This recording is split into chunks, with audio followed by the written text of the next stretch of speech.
ಮರಳಿಗಾಗಿ ಎರಡು ರಾಜ್ಯದ ಪೊಲೀಸರ ಮಧ್ಯೆ ಗಲಾಟೆ. ಮರಳು ಮಾಫಿಯಾ ತಡೆಯೋಕೆ ಹೋದ ಕರ್ನಾಟಕ ಪೊಲೀಸ್.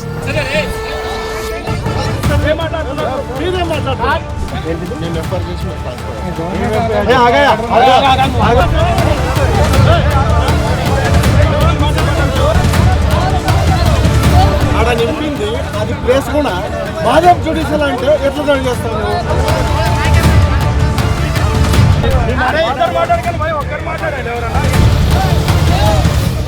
ಈ ವಿಡಿಯೋದಲ್ಲಿ ಸರಿಯಾಗಿ ನೋಡಿ. ಇಲ್ಲಿ ಕರ್ನಾಟಕ ಪೊಲೀಸ್ ಮತ್ತು ತೆಲಂಗಾಣ ಪೊಲೀಸ್ ಮಧ್ಯೆ ಮಾತಿನ ಚಕಮಕಿಯೇ ನಡೆದು ಹೋಗಿದೆ ಕಣ್ರಿ. ಎರಡು ರಾಜ್ಯದ ಪೊಲೀಸರು ಮರಳಿಗಾಗಿ ಕಚ್ಚಾಡಿಕೊಂಡಿರುವ ಘಟನೆ ಯಾದಗಿರಿ ಜಿಲ್ಲೆಯ ಗಡಿ ಪ್ರದೇಶದಲ್ಲಿ ನಡೆದಿದೆ. మేము ఎఫ్ఐఆర్ చేసి మీకు ట్రాన్స్ఫర్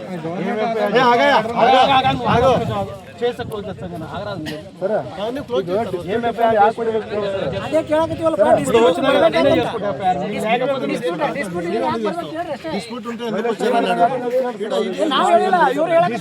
మా జ్యుడిషియల్ తీసుకుపోతున్నాను అందుకోసం వచ్చిన మీరు జ్యుడిషియల్ కాదని చెప్తారు సార్. మరి ఎట్లా నువ్వెట్లా చెప్తావు? నువ్వు చెప్పడానికి ಜಿಲ್ಲೆಯ ಗುರುಮಠಕಲ್ ತಾಲೂಕಿನ ಗಡಿಯಲ್ಲಿರುವ ಚಿಲ್ಲೇರಿ ದೊಡ್ಡ ಹಳ್ಳ ಕರ್ನಾಟಕ ಮತ್ತು ತೆಲಂಗಾಣ ಉಭಯ ರಾಜ್ಯಗಳ ಗಡಿಯಾಗಿದೆ. ಜಿಲ್ಲೆಯ ಗಡಿಯಲ್ಲಿನ ಹಳ್ಳದಿಂದ ಅಕ್ರಮವಾಗಿ ಮರಳು ಸಾಗಿಸುತ್ತಿದ್ದ ತೆಲಂಗಾಣದ ಜನರನ್ನ ತಡೆಯಲು ಕರ್ನಾಟಕದ ಪೊಲೀಸರು ಹೋಗಿದ್ರು. ಆದ್ರೆ ಇದನ್ನ ತೆಲಂಗಾಣ ಪೊಲೀಸರು ಈ ಮರಳು ನಮ್ಗೆ ಸೇರಿದ್ದು ಅಂತ ಕೆಲ ಕಾಲ ಉದ್ವಿಗ್ನ ವಾತಾವರಣ ಸೃಷ್ಟಿಗೆ ಕಾರಣವಾಯಿತು. లొకేషన్ చెప్తే కూడా నువ్వు ఇంటలే నాగిరెడ్డిపల్లిలో చైలేరని చూపిస్తా జీపీఎస్ లొకేషన్. అప్పుడే నాగిరెడ్డిపల్లిలో చైలేరని జీపీఎస్ లొకేషన్ చూపిస్తాను.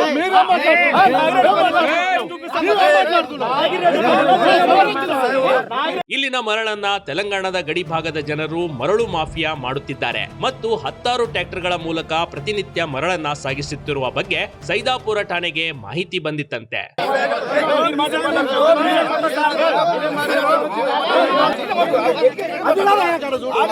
ఆడ నింపింది అది ప్లేస్ కూడా మాధవ్ జ్యుడిషియల్ అంటే ఎట్లా దాడి చేస్తాను. ಹೀಗಾಗಿ ಪಿಎಸ್ಐ ಶಿವಾನಂದ್ ಮರಡಿ ತಂಡ ಸ್ಥಳಕ್ಕೆ ತೆರಳಿ ತೆಲಂಗಾಣದ ರಾಜ್ಯದ ಟ್ರ್ಯಾಕ್ಟರ್ಗಳನ್ನ ವಶಕ್ಕೆ ಪಡೆದುಕೊಂಡು 3 ಪ್ರಕರಣಗಳನ್ನ ದಾಖಲಿಸಿಕೊಂಡಿತು. ಆದ್ರೆ ತೆಲಂಗಾಣ ಪೊಲೀಸರು ಮಾತ್ರ ಇದು ನಮ್ಗೆ ಸೇರಿದ್ದು, ನೀವು ಇದರಲ್ಲಿ ಬರಬೇಡಿ ಅಂತ ಹೇಳಿದ್ರು. ಉಭಯ ರಾಜ್ಯದ ಪೊಲೀಸರ ನಡುವೆ ದೊಡ್ಡ ಮಾತಿನ ಚಕಮಕಿಯೇ ನಡೆದು ಹೋಯ್ತು. ಈ ನಡುವೆ ಎರಡು ರಾಜ್ಯದ ಜನರು ಕೂಡ ಪರಸ್ಪರ ಬೈದಾಡಿಕೊಂಡ್ರು. ಇದರಿಂದ ಕೆಲ ಕಾಲ ಆತಂಕದ ವಾತಾವರಣ ಕೂಡ ಸೃಷ್ಟಿಯಾಯಿತು.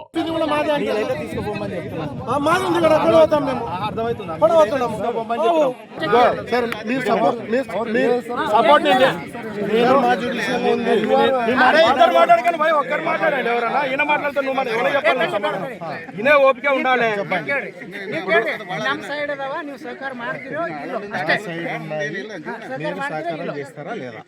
ಚಿಲ್ಲೇರಿ ಮೂಲಕ ಹರಿಯುವ ಹಳ್ಳ ಕರ್ನಾಟಕ ಹಾಗೂ ತೆಲಂಗಾಣ ರಾಜ್ಯದ ಗಡಿಯಾಗಿದೆ. ಕರ್ನಾಟಕದ ಸರ್ವೆ ದಾಖಲೆ ಪ್ರಕಾರ ದೊಡ್ಡ ಹಳ್ಳವು ನಮ್ಮ ರಾಜ್ಯದ ಚಲ್ಲೇರಿ ಸೀಮೆಗೆ ಸೇರಿದೆ. ಇದರ ಆಸರೆಯಿಂದ ಗಡಿ ಅಂಚಿನ 10 ಗ್ರಾಮಗಳ ಜನತೆ ಹಳ್ಳದ ಅಂಚಿನಲ್ಲಿ ಬೋರ್ವೆಲ್ ಕೊರೆದು ವ್ಯವಸಾಯ ಮಾಡುತ್ತಿದ್ದಾರೆ. ಆದ್ರೆ ತೆಲಂಗಾಣ ರಾಜ್ಯದವರು ಅಕ್ರಮ ಮರಳು ದಂಧೆ ನಡೆಸೋದು ಕಂಡು ಬರ್ತಿದೆ. ఇప్పుడు పోలీసు ఎవరైనా పోలీసు, తెలంగాణ పోలీసు అయినా కర్ణాటక పోలీసు అయినా ఖచ్చితంగా రూల్స్ వైలేషన్ చేసి మీ సైడ్ వచ్చి కొట్టి మీ జ్యుడిషియల్ వస్తే 100% కోఆపరేట్ చేస్తా. మా వాళ్ళకి చెప్పి నేనే మీతో పాటు పంపిస్తాను. నాది కంప్లీట్ కానీ నేను ఓపిక పట్టుకొచ్చాను. రూల్స్కు అగనెస్ట్గా అది మీ జ్యుడిషియల్ లేని ట్రాక్టర్ తీసుకపోయడానికి మాత్రం కొంచెం ఇబ్బంది అవుతుంది. ಈ ಹಿಂದೆ 2018ರಲ್ಲೂ ಅಕ್ರಮ ಮರಳು ದಂಧೆ ತಡೆಯಲು ಹೋಗಿದ್ದ ಗ್ರಾಮ ಲೆಕ್ಕಾಧಿಕಾರಿ ಮೇಲೆ ತೆಲಂಗಾಣ ರಾಜ್ಯದವರು ಹಲ್ಲೆ ನಡೆಸಿದ್ರಂತೆ. ಎರಡು ರಾಜ್ಯಗಳ ಕಂದಾಯ ಹಾಗೂ ಪೊಲೀಸ್ ಇಲಾಖೆ ಅಧಿಕಾರಿಗಳ ಸಮಕ್ಷಮದಲ್ಲಿ ಸರ್ವೆ ಕೂಡ ಮಾಡಲಾಗಿತ್ತು. ಎರಡು ರಾಜ್ಯಗಳ ದಾಖಲೆಗಳನ್ನ ಭಿನ್ನವಾಗಿದ್ದರಿಂದ ನಿರ್ದಿಷ್ಟ ಗಡಿ ಪ್ರದೇಶ ಗುರುತು ಸಿಕ್ಕಿರ್ಲಿಲ್ವಂತೆ. ಈ ವೇಳೆ ಗಡಿ ಸಮಸ್ಯೆ ತಾರ್ಕಿಕ ಅಂತ್ಯ ಕಾಣುವವರೆಗೂ ಚಲ್ಲೇರಿ ಹಳ್ಳದಲ್ಲಿ ಯಾರೊಬ್ಬರು ಮರಳು ದಂಧೆ ಮಾಡುವಂತಿಲ್ಲ ಎಂಬ ಒಪ್ಪಂದ ಕೂಡ ಮಾಡಲಾಗಿತ್ತು. ಆದ್ರೆ ಇದನ್ನ ತೆಲಂಗಾಣದ ಜನತೆ ಪಾಲಿಸುತ್ತಿಲ್ಲ ಎಂಬುದು ಗಡಿ ಕನ್ನಡಿಗರ ಆರೋಪವಾಗಿದೆ. ಈ ನಡುವೆ ಇದೀಗ ತೆಲಂಗಾಣ ಮತ್ತು ನಮ್ಮ ರಾಜ್ಯದ ಪೊಲೀಸರು ಕಚ್ಚಾಡಿಕೊಂಡಿದ್ದಾರೆ. ಈ ಪ್ರಕರಣ ಏನಾಗುತ್ತೆ ಅನ್ನೋದು ಕಾದ್ ನೋಡ್ಬೇಕಷ್ಟೇ. Big TV Karnataka, Yadgir.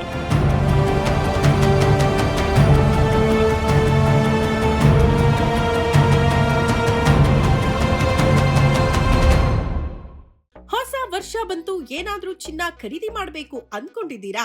ಆದ್ರೆ ಎಲ್ಲೆಡೆ ಮೇಕಿಂಗ್ ಚಾರ್ಜ್ ಭಾರಿ ತುಟ್ಟಿಯಾಗಿದೆ. ಹೇಗೆ ಖರೀದಿ ಮಾಡೋದು ಅಂತ ಚಿಂತೆ ಮಾಡಬೇಡಿ.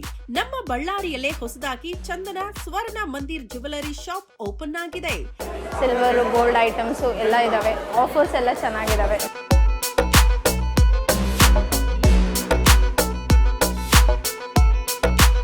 ಇನ್ನು 22 ಕ್ಯಾರೆಟ್ನ 1 ಗ್ರಾಂ ಚಿನ್ನ ಖರೀದಿ ಮಾಡಿದ್ರೆ 2 ಗ್ರಾಂ ಸಿಲ್ವರ್ ಕಾಯಿನ್ ಫ್ರೀ.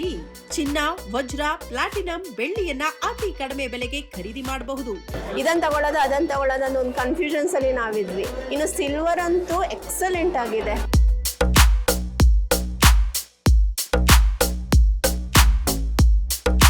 ಈಗಂತೂ ನಮ್ಮ ಮಹಿಳೆಯರು ಈ ಶಾಪ್ ನೊಳಗಡೆ ಮುತ್ತಿಗೆ ಹಾಕಿ ಚಿನ್ನ ಖರೀದಿ ಮಾಡ್ತಿದ್ದಾರೆ. ಕಲೆಕ್ಷನ್ಸ್ ತುಂಬಾ ಚೆನ್ನಾಗಿದಾವೆ.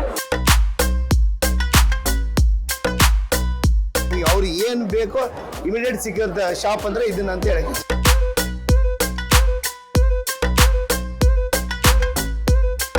ಏನ್ ಯೋಚನೆ ಮಾಡ್ತಿದ್ದೀರಿ? ಬೇಗ ಭೇಟಿ ಕೊಡಿ. ಈ ಆಫರ್ 10 ದಿನಗಳವರೆಗೆ ಮಾತ್ರ.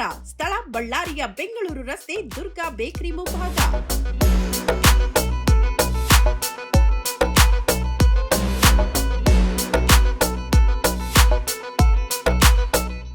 ಬಿಗ್ ಟಿವಿ ಕರ್ನಾಟಕ ಯೂಟ್ಯೂಬ್ ಚಾನಲ್ಗೆ ಈಗಲೇ ಸಬ್ಸ್ಕ್ರೈಬ್ ಮಾಡಿ.